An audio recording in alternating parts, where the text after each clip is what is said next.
शेष पुत्रों की तो कोई भूमिका ही ना थी, वे क्यों मारे गए? ये प्रश्न धृतराष्ट्र को कचोटता था। महाभारत युद्ध समाप्त होने पर धृतराष्ट्र गहरे शोक में डूब गया था। तभी उनसे मिलने भगवान श्री कृष्ण आते हैं। धृतराष्ट्र ने उनसे प्रणाम करते हुए पूछा, मैं अंधा पैदा हुआ, मेरे 100 पुत्र मारे गए। भगवान, मैंने ऐसा कौन सा पाप किया है जिसका यह दंड मुझे मिल रहा है? आपने अर्जुन से कहा था कि जो हो रहा है वह कर्मों का दंड है। मेरे अंधे होने और 100 पुत्रों के मारे जाने के पीछे क्या कारण है? कृपया ये मुझे बताएं। अपने पुत्रों को खोने की पीड़ा से उबरने में यह काम आएगा। श्री कृष्ण ने कहा, महाराज धृतराष्ट्र, आपने उचित ही सुना था। कर्मों का दंड भोगना पड़ता है, उससे किसी को छूट नहीं है। राजा और समर्थवान लोगों को कर्मों का दंड विशेष रूप से भोगना पड़ता है।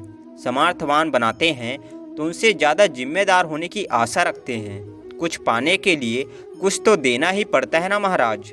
आप इस जन्म में भी राजा हैं, पूर्व जन्म में भी राजा थे, पर आपने कई पाप कर्म किए। धृतराष्ट्र अधीर हो गए और बोले, केशव, मैंने इस जन्म में जो किया वह मेरे सामने है।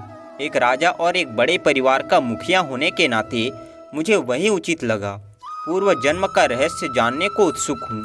कृपया वह रहस्य खोले कि ऐसा कौन सा पाप था कि मैं अंधा भी हुआ, 100 पुत्र भी मारे गए। भगवान श्री कृष्ण ने धृतराष्ट्र को पूर्व जन्म की याद दिलानी शुरू की। उन्हें पूर्व जन्म में लेकर गए। भगवान बोले, महाराज धृतराष्ट्र, पिछले जन्म में भी आप एक राजा थे। आपके राज्य में एक तपस्वी ब्राह्मण रहते थे। ब्राह्मण के पास हंस और हंसिनी का एक जोड़ा था। हंसिनी गर्भवती थी। ब्राह्मण को उनसे अपनी संतान के जैसे लगाव था। ब्राह्मण को तीर्थ यात्रा पर जाना था, लेकिन हंसों की चिंता में वह जा नहीं पा रहे थे। उसने अपनी चिंता एक साधु को बताई। साधु ने कहा, तीर्थ में हंस बाधक हैं। हंसों का अगला जन्म खराब क्यों करते हो? राजा प्रजा पालक होता है। तुम और तुम्हारे हंस दोनों उसकी प्रजा हैं। इन्हें राजा की संरक्षण में रखकर तीर्थ को जाओ। आप प्रजा पालक राजा थे, इसलिए ब्राह्मण को यह बात जम गई। वह आपके पास आया और अपनी सारी परेशानी कह सुनाई। आपने ब्राह्मण के तीर्थ से लौट आने तक हंसों की रक्षा का दायित्व स्वीकार किया। ब्राह्मण हंस और हंसिनी को आपके पास रखकर तीर्थ यात्रा को चले गए। हंस आपके महल के तालाब में ही पलने लगे। आपको एक दिन मांस खाने की तीव्र इच्छा हुई। उस समय आप अपने महल के बाग में घूम रहे थे। आपकी नज़र हंसों पर पड़ गई।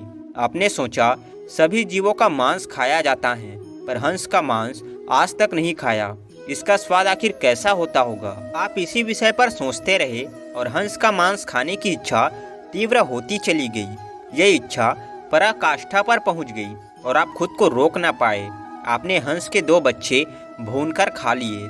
उसका स्वाद आपकी जिह्वा को लग गया। हंसनी के एक एक कर 100 बच्चे पैदा हुए। आप सबको खाते चले गए। अंततः हंस का जोड़ा संतानहीन होकर दुख में मर गया।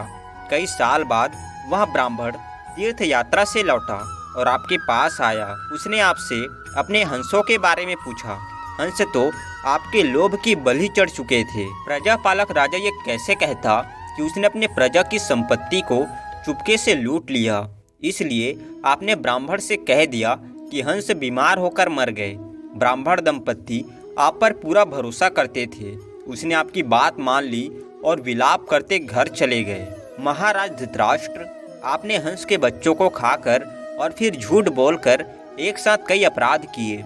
आपने तीर्थ यात्रा पर गए उस व्यक्ति के साथ विश्वासघात किया जिसने आप पर अंधा विश्वास किया था। आपने प्रजा की धरोहर में डांका डालकर राजधर्म भी नहीं निभाया। जिह्वा के लालच में पड़कर हंस के 100 बच्चे भूनकर खा गए जो आपके पास आश्रय के लिए आए थे। इस तरह आपने उस असहाय का वध किया जिसे आपने आश्रय दिया था। यह बहुत बड़ा पाप है। हे राजन, इन घोर पाप कर्मों का आपको दंड मिला। जैसे आपने जिह्वा के लालच में हंस के 100 बच्चे मारे, वैसे ही आपके 100 पुत्र हुए। सभी लालच में पड़कर मारे गए। उन सब की जिह्वा भी आवश्यकता से अधिक उद्दंड थी। जिसने आप पर आंख मूंदकर भरोसा किया, उस तीर्थ यात्री से आपने झूठ बोला और राजधर्म का पालन नहीं किया। कोई आंख मूंदकर विश्वास करे कि उसका विश्वास कभी नहीं तोड़ना चाहिए। इसी विश्वासघात के कारण आप अंधे और राजकाज में विफल व्यक्ति हो गए। श्री कृष्ण ने कहा, सबसे बड़ा छल होता है विश्वासघात। आप उसी का पाप भोग रहे हैं। दोस्तों, उम्मीद करता हूँ कि ये प्रसंग आपको अच्छा लगा होगा। दोस्तों, वीडियो को लाइक और शेयर कर कमेंट में जय श्री कृष्ण लिखें और ऐसी ही वीडियो देखने के लिए हमारे चैनल को सब्सक्राइब करें।